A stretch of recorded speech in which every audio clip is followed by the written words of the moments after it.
महाराष्ट्र में सियासी तूफान ने राजनीति के गलियारों में हलचल पैदा कर दी है और आरोप प्रत्यारोप का दौर जारी है। जब से इस खेल में बीजेपी की एंट्री हुई है तब से उद्धव वाली शिवसेना बौखला गई है। एक बार फिर शिवसेना ने अपने मुखपत्र सामना से जरिए बौखलाहट जाहिर की है। सामना में शिवसेना ने बीजेपी पर हॉर्स ट्रेडिंग का आरोप लगाया है और कहा है कि विधायकों को खरीदा गया है। यही नहीं, बाकी विधायकों को रुपयों में बिकने वाले बैल तक कह दिया है। शिवसेना के विद्रोही विधायकों के गुट का नेतृत्व कर रहे एकनाथ शिंदे के खिलाफ बंबई हाईकोर्ट में जनहित याचिका दायर की गई है, जिसमें उन पर महाराष्ट्र में राजनीतिक उथल-पुथल मचाने और राज्य सरकार की आंतरिक व्यवस्था को अस्त-व्यस्त करने का आरोप लगाया गया है। जनहित याचिका में विद्रोही नेताओं के खिलाफ कर्तव्यों का पालन नहीं करने और ऐसी अनैतिक गतिविधियों में शामिल होने के लिए उचित कार्रवाई की मांग की गई है, जिससे जन अधिकारों और सुशासन का अनादर हुआ है। महाराष्ट्र में चल रहे सियासी उठापटक के बीच गुवाहाटी के होटल में ठहरे शिंदे गुट के विधायकों की बुकिंग 30 जून तक बढ़ा दी गई है। बुकिंग बढ़ाने के बाद रेडिसन ब्लू होटल में बाहर के लोगों की बुकिंग बंद कर दी गई है। इसके अलावा अब होटल में बाहर से आए लोगों को दी जाने वाली रेस्तरां और अन्य सुविधाएं भी बंद कर दी गई है। ईडी ने शिवसेना सांसद संजय राउत को संजय समन भेजा है। जानकारी के मुताबिक ईडी ने कल प्रवीण राउत और पात्रा चावल भूमि घोटाला मामले में तलब किया है। गौरतलब है कि ईडी ने बीते महीनों पहले उनकी कुछ संपत्तियां जब्त की थी। राष्ट्रपति चुनाव के लिए विपक्ष के उम्मीदवार यशवंत सिन्हा ने अपना नामांकन दाखिल कर दिया है। विपक्ष ने इस दौरान अपनी ताकत दिखाने की पूरी कोशिश की है। यशवंत सिन्हा के नामांकन प्रक्रिया में शामिल होने के लिए शरद पवार, राहुल गांधी, अखिलेश यादव समेत कई बड़े नेता शामिल हुए। पंजाब के संगरूर में लोकसभा उपचुनाव आम आदमी पार्टी को बड़ा झटका लगा है। भगवंत मान के विधायक बनने के बाद खाली हुई सीट पर शिरोमणि अकाली दल के उम्मीदवार सिमरनजीत सिंह मान ने बड़ी जीत हासिल की है। इसी के साथ माना जा रहा है कि राज्य में सरकार बनाने के बावजूद भगवंत मान अपना गढ़ बचाने में नाकाम रहे और महज 3 महीने के भीतर ही उनका किला ढह गया। पंजाब में आम आदमी पार्टी की सरकार पहली बार विधानसभा में बजट पेश कर रही है। वित्त मंत्री हरपाल सिंह चीमा ने बजट भाषण पढ़ा और ऐलान किया कि राज्य में 1 जुलाई से मुफ्त बिजली का वादा पूरा किया जाएगा। वित्त मंत्री चीमा ने ये भी कहा कि सरकार पहली गारंटी पूरी करने जा रही है। पंजाब के हर एक घर में 1 जुलाई से हर महीने 300 यूनिट मुफ्त बिजली मिलेगी। सरकार योजना के लिए वित्तीय व्यवस्था के लिए पूरी तरह से भी तैयार है। 1 जुलाई से कई नियम कानून बदलने जा रहे हैं। ये नियम आर्थिक और व्यापारिक लेन देन से जुड़े हुए होंगे। इन नियमों के लागू होने के बाद आम आदमी की जेब का भार बढ़ सकता है। जुलाई से क्रेडिट और डेबिट कार्ड से लेकर क्रिप्टो करेंसी में निवेश करने वाले निवेश और पैन कार्ड धारक भी आएंगे। इन नियमों को नजरअंदाज करने पर मुश्किल हो सकती है और आर्थिक नुकसान भी उठाना पड़ सकता है। सेना भर्ती में केंद्र सरकार की ओर से लाई गई अग्निपथ स्कीम के विरोध में कांग्रेस का प्रदेश भर में हल्ला बोल है। प्रदेश कांग्रेस ने सभी 200 विधानसभा क्षेत्रों में अग्निपथ की स्कीम के विरोध में धरना प्रदर्शन किया। कांग्रेस विधायकों, मंत्री और विधानसभा चुनाव में कांग्रेस प्रत्याशी रहे नेताओं के नेतृत्व में सुबह 10 बजे से दोपहर 1 बजे तक धरने प्रदर्शन हुए और प्रदर्शन के दौरान प्रधानमंत्री नरेंद्र मोदी का पुतला भी फूंका गया।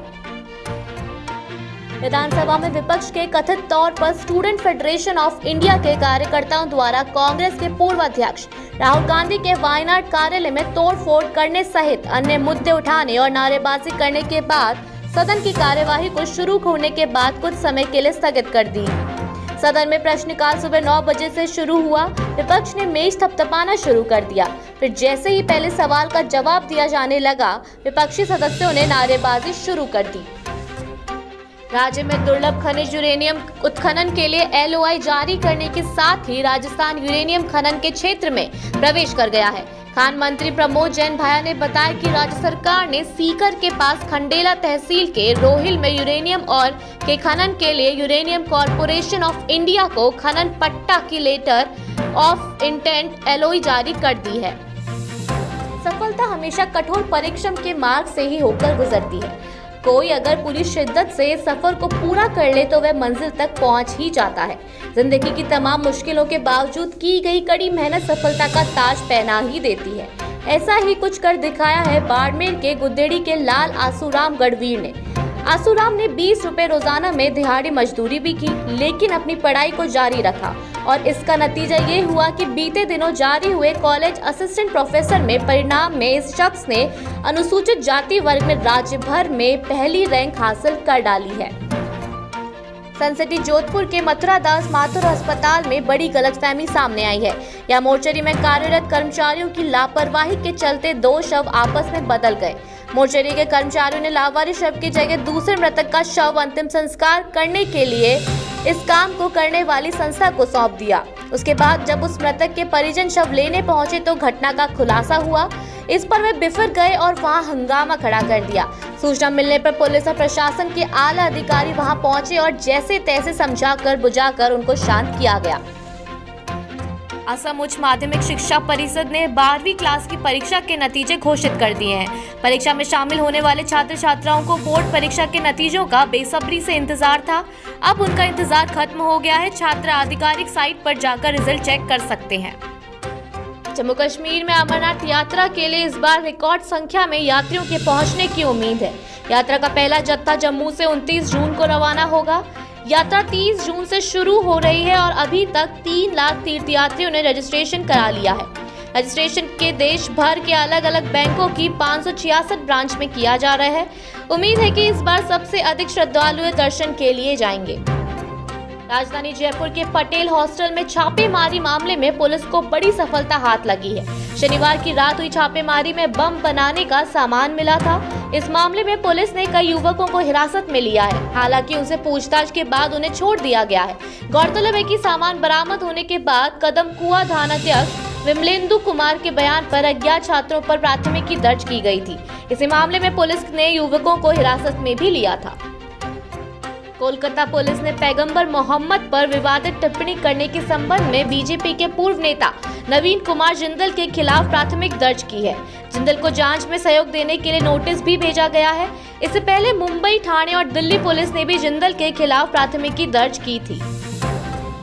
बिहार के गोपालगंज जिले में भीषण सड़क हादसा हुआ। तेज रफ्तार बेकाबू ट्रक ने पहले कार को टक्कर मारी, उसके पश्चात बस के इंतजार में खड़ी मां बेटी को भी कुचल दिया।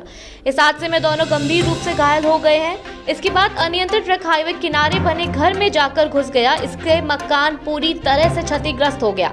हादसे के बाद ट्रक का ड्राइवर, क्लीनर सब फरार हो गए। फिलहाल पुलिस ट्रक को कब्जे में लेकर मामले की छानबीन कर रही है। प्रदेश के बागपत पहुंचे भारतीय किसान यूनियन के राष्ट्रीय अध्यक्ष चौधरी नरेश टिकैत केंद्र सरकार पर जमकर बरसे। उन्होंने यहां तक कह दिया कि क्षेत्र के लोग शांति के साथ रह रहे हैं, लेकिन सरकार इस क्षेत्र को नक्सलवाद की ओर धकेलना चाहती है। सरकार की मंशा विपक्ष को खत्म करने की है। उन्होंने ये बात अग्निपथ योजना और नलकूपों पर मीटर लगाने के विरोध में देर शाम को बागपत के बिजरौल गाँव में बुलाई गई पंचायत में कही। और वहीं राजस्थान में भीषण गर्मी से लोगों को जल्द ही राहत मिलने की संभावना है। मंगलवार से पूर्वी राजस्थान में मेघ बरसने के साथ ही बादलों की आवाजाही होना शुरू होगी।